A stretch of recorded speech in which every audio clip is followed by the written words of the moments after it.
For our first story, we have my BF, 28 male, got me a huge surprise gift that I, 23 female, think ruined my Christmas?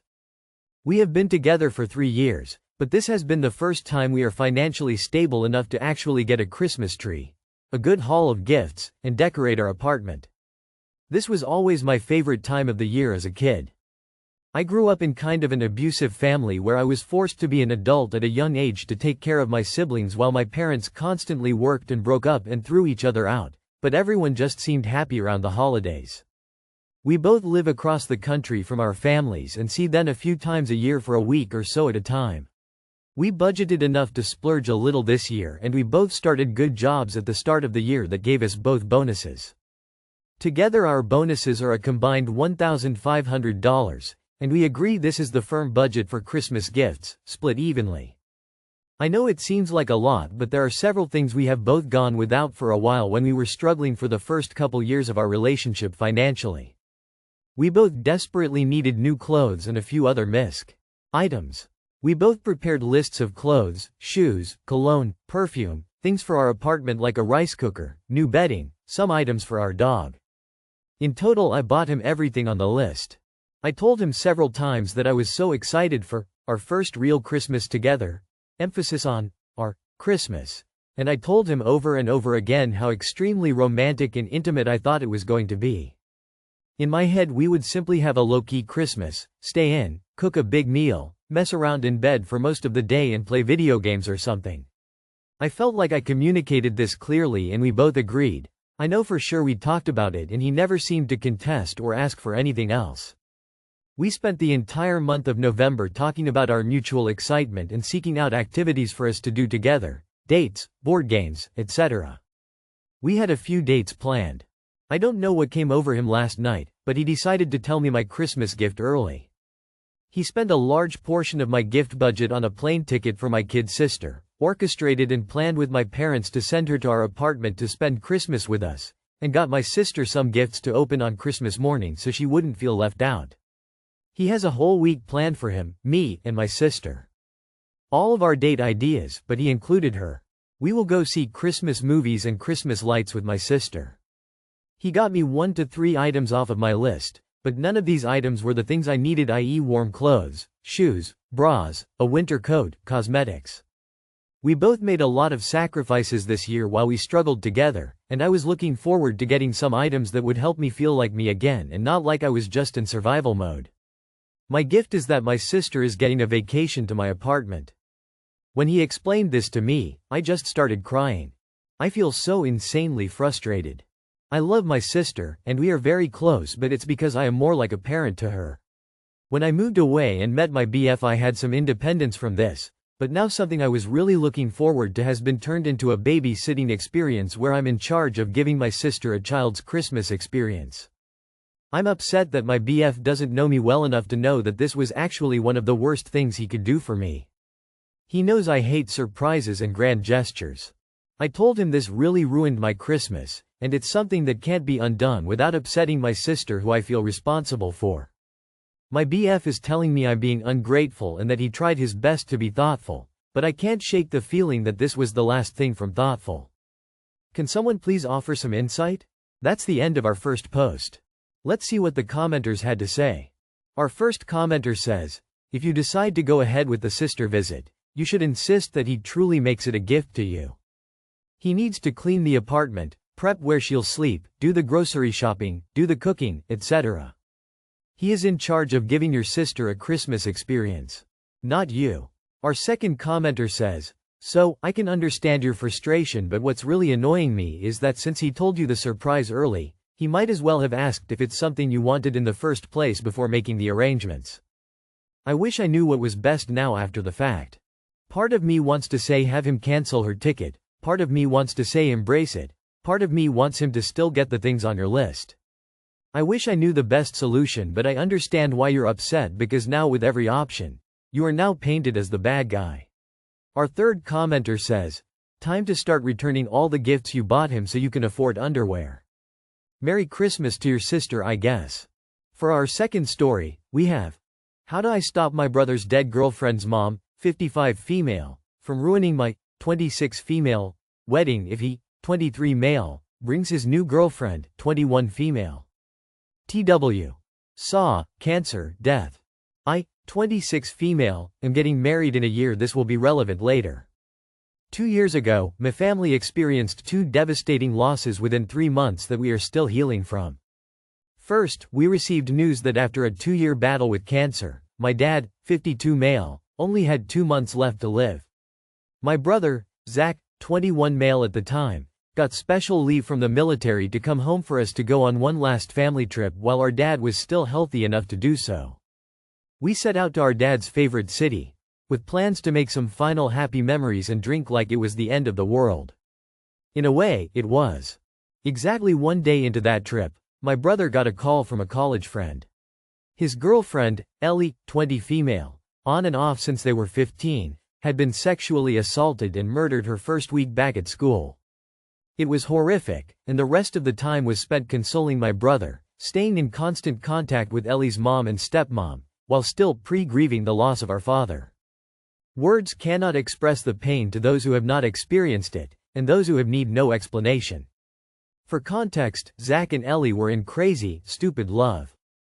They were never mature enough for the strength of their emotions, often brought out the worst in each other, and were constantly breaking up and getting back together. But even when they weren't together, they were still best friends. They were so young, and we all hoped that as they matured they would figure out more healthy ways of being together, in whatever shape that would take. In Zach's words to Ellie's dad, "We definitely caused chaos in each other's lives, but we loved each other." We flew home in time for Zach, my mom, and I to attend a vigil for Ellie at her school. My dad could not attend for obvious health reasons. When Ellie's mom, Deb, saw Zach, she just clung to him and cried. After the vigil, Zach had to return to base.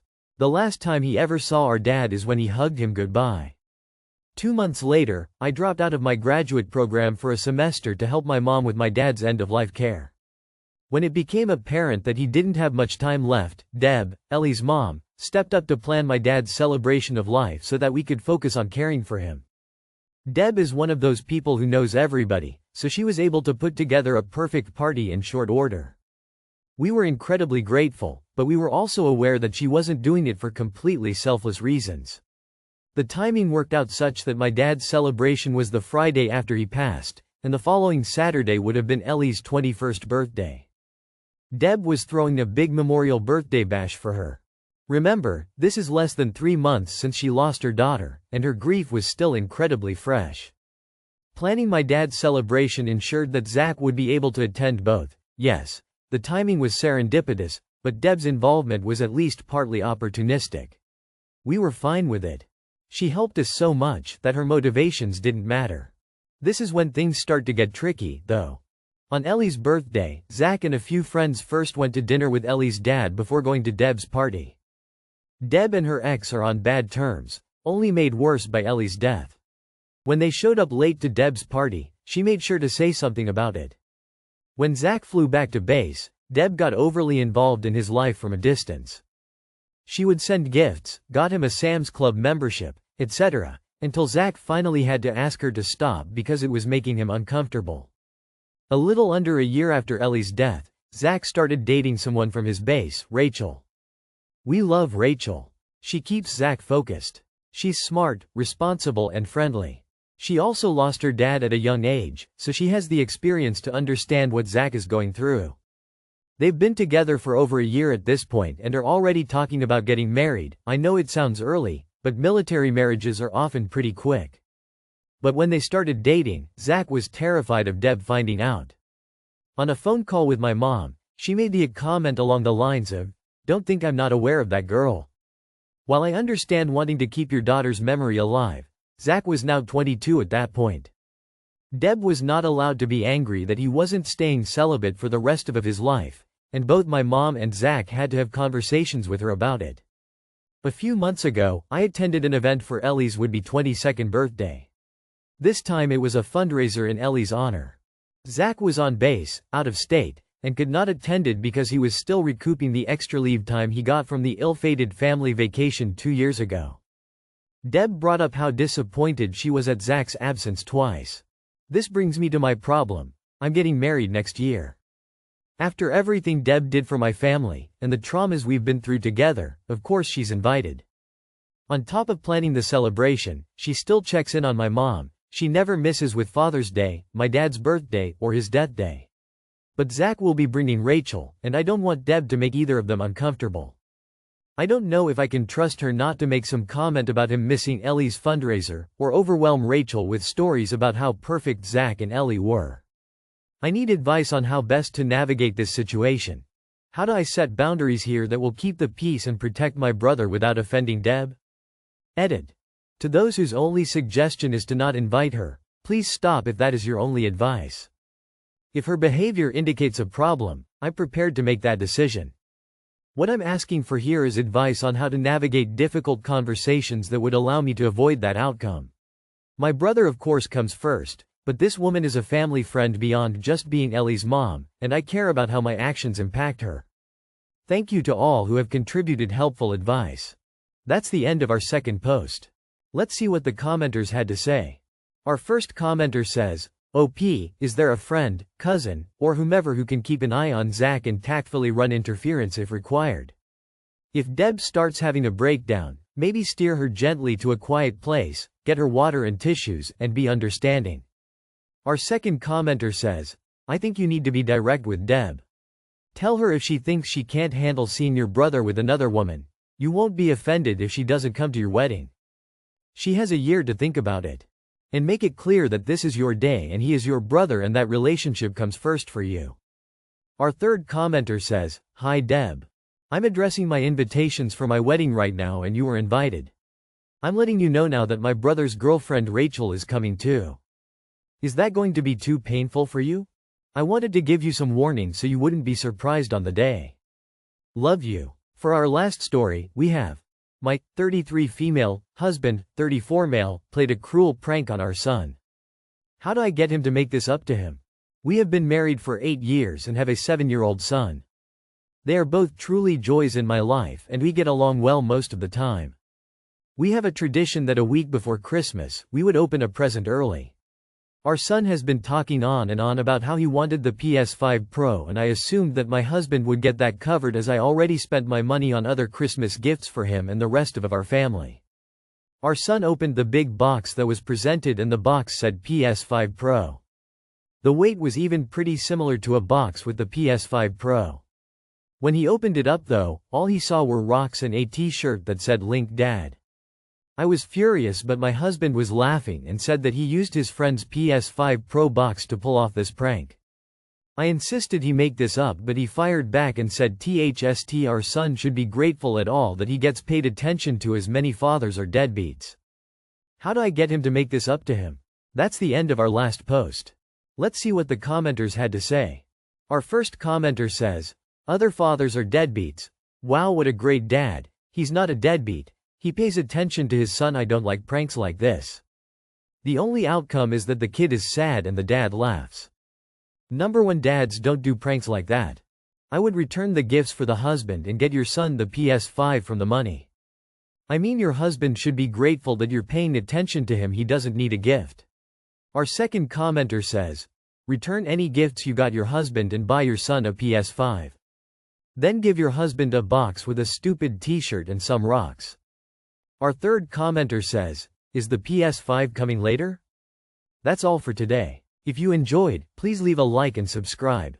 Thank you, and have a wonderful day.